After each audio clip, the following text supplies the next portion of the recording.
months, I was able to speak with Natalie and Heidi on the importance of gun control. Nobody can remain indifferent. We can see that they are very frank and have very relevant perspectives, and I am deeply inspired by their courage and their devotion. We must act in order to prevent another tragedy from happening. Honor the memories of those we lost in mass shootings is to act on gun control and to restrict access to the very weapons used to commit these horrible crimes. Our goal is to ensure that no community, no family is devastated by mass shootings in Canada again. That's why today, as Rachel said, we're building on the historic advances we've made since 2015 by taking further action. Today, the government is adding a further 324 unique makes and models of assault-style firearms to the list of prohibited firearms in Canada. This prohibition takes effect immediately. This means these firearms can no longer be legally used, sold, or imported in Canada, and can only be transferred or transported under extremely limited circumstances. Les 324 modèles. These 324 models of prohibited firearms will be added to the 1,500 models added in 2020 and have technical characteristics that are similar. And they are made for battlefields, not for hunting. They were identified following a robust consultation with experts from the RCMP.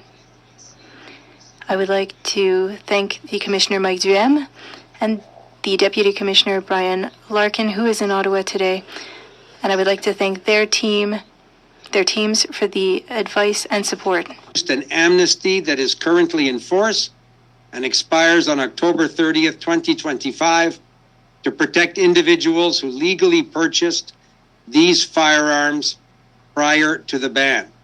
This amnesty period will protect these individuals from criminal liability as they take steps to come into compliance with the law.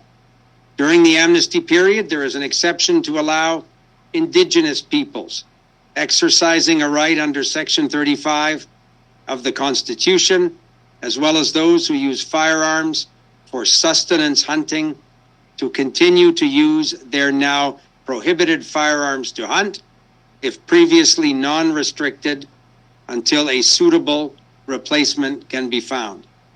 As with the previous list of firearms, these models will, of course, be part of the assault-style firearms compensation program. And to that end, I'm pleased to point out that the pilot program of Phase 1 of the gun buyback program is now underway. The program will be open for all businesses in the coming days. As part of that process, the Government of Canada has committed to the Ukrainian government to identify whether some of these guns could be donated to support the fight for democracy in Ukraine. My colleague Bill Blair will speak on this in a few moments. Lock up your guns, everybody. They're after our guns and they're going to give it to Ukraine. I say, fuck that. What happens if we get hit from somebody? We have nothing to protect our family and our country with. Try and take my guns. Good luck to you. In addition to banning these guns, we're also taking action on the regulatory front. Next Friday, December 13th, we will table regulations to ensure that no firearm can come into Canada or be sold in Canada without first being approved by the RCMP. And no later than the... Well, then let Canadians have their own fucking weapons. This is our country. This is our weapons. We were born, we were raised, we have our own guns. You're not taking our guns. You're not taking nothing. Fuck off.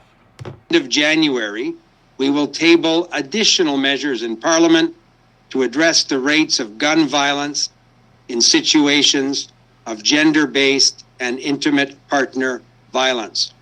We will also introduce further regulations on red and yellow flag laws early this spring, and regulations on large capacity magazines no later than March. De plus, nous allons réunir. Furthermore, we will create a panel of experts to support the RCMP. This panel will include, of course, Indigenous representatives who will look at the classification of firearms that are not a part of the